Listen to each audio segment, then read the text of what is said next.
Bayangkan sebuah tempat di mana hampir semua bahan mentah dunia tersimpan di satu wilayah.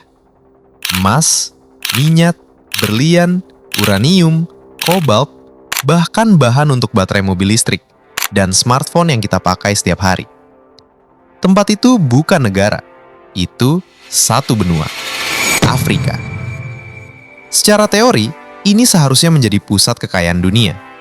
Tapi kenyataannya, lebih dari 400 juta orang di Afrika hidup dalam kemiskinan ekstrim.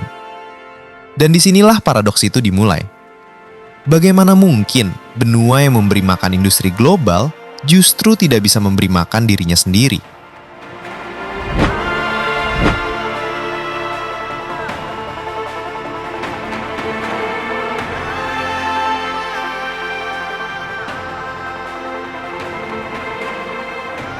Kalau kita bicara Afrika, kita sering melihatnya sebagai satu kesatuan. Padahal, Afrika adalah rumah bagi lebih dari 50 negara. Populasi lebih dari 1,4 miliar orang. Dan yang paling penting, sekitar 30% cadangan mineral dunia ada di Afrika. Contohnya, 70% kobalt dunia ke Kongo, 90% platinum ke Afrika Selatan, 50% emas ke Afrika, cadangan minyak besar ke Nigeria, Angola, Libya. Kalau kita lihat dari sisi potensi, Afrika bukan sekadar kaya. Afrika adalah pondasi dari ekonomi global modern. Masalahnya bukan di jumlah kekayaan. Masalahnya di bagaimana kekayaan itu digunakan. Banyak negara Afrika tidak mengolah sumber dayanya sendiri. Mereka menjual bahan mentah dan membeli kembali produk jadi dengan harga jauh lebih mahal. Contohnya sederhana, Afrika mengekspor kakao, tapi impor coklat. Afrika mengekspor minyak mentah, tapi impor bensin. Nilai tambahnya tidak pernah tinggal di dalam negeri. Ini yang disebut ekstraktif ekonomi. Ekonomi yang hanya mengambil tanpa membangun. Tidak ada industri kuat, tidak ada inovasi besar, tidak ada rantai produksi panjang. Hasilnya, lapangan kerja terbatas, pendapatan rendah, dan ketergantungan tinggi. Afrika terlihat kaya di atas kertas. Tapi kekayaan itu tidak pernah benar-benar hidup. Dan mungkin ini bukan tentang kekayaan, tapi tentang siapa yang mengendalikan kekayaan itu.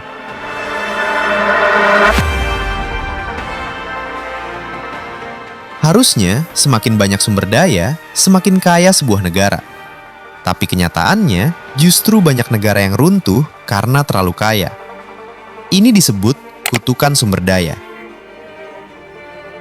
Ketika negara punya minyak besar, mereka tidak perlu pajak rakyat. Dan ketika tidak perlu pajak, mereka tidak perlu bertanggung jawab. Akhirnya, hubungan antara pemerintah dan rakyat terputus. Nigeria adalah salah satu produsen minyak terbesar di dunia. Setiap hari, jutaan barel minyak keluar dari tanah mereka. Tapi ironisnya, lebih dari 40% rakyat Nigeria hidup dalam kemiskinan. Kenapa?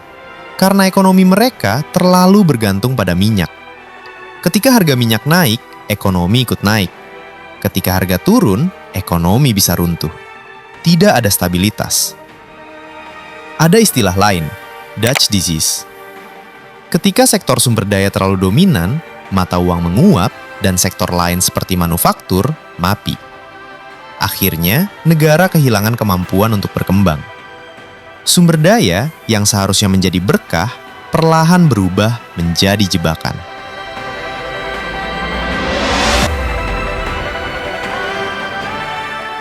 Untuk memahami Afrika hari ini, kita harus kembali ke masa lalu. Ke masa ketika Afrika bukan milik Afrika. Pada akhir abad ke-19, Eropa membagi Afrika seperti peta kosong. Tanpa bertanya, tanpa mempertimbangkan budaya, tanpa memikirkan masa depan. Rel kereta dibangun menuju pelabuhan.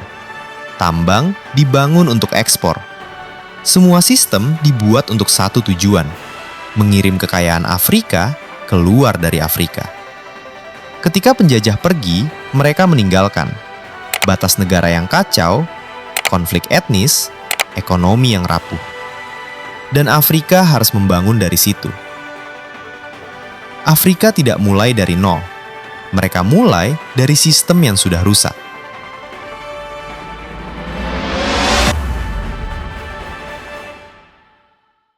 Ketika sistem lemah dan kekayaan besar, yang muncul bukan kemakmuran, tapi perebutan. Kongo menyimpan lebih dari 70% kobalt dunia, digunakan untuk baterai mobil listrik, smartphone, teknologi modern. Tapi di balik itu, ada konflik panjang yang menewaskan jutaan orang. Di banyak negara Afrika, kekayaan negara tidak masuk ke negara, tapi ke elit. Dan ini menciptakan sistem yang mempertahankan kemiskinan. Perusahaan multinasional mengambil sumber daya dengan kontrak yang tidak seimbang. Negara dapat sedikit, perusahaan dapat banyak. Masalah Afrika bukan hanya internal, tapi juga global. Dunia sedang berubah. Energi hijau, teknologi, digitalisasi. Dan sekali lagi, Afrika ada di pusatnya. Kobalt, litium, rare earth, semua dibutuhkan masa depan. Dan Afrika memilikinya. Rwanda dengan digital ekonominya. Kenya punya fintech mumpuni.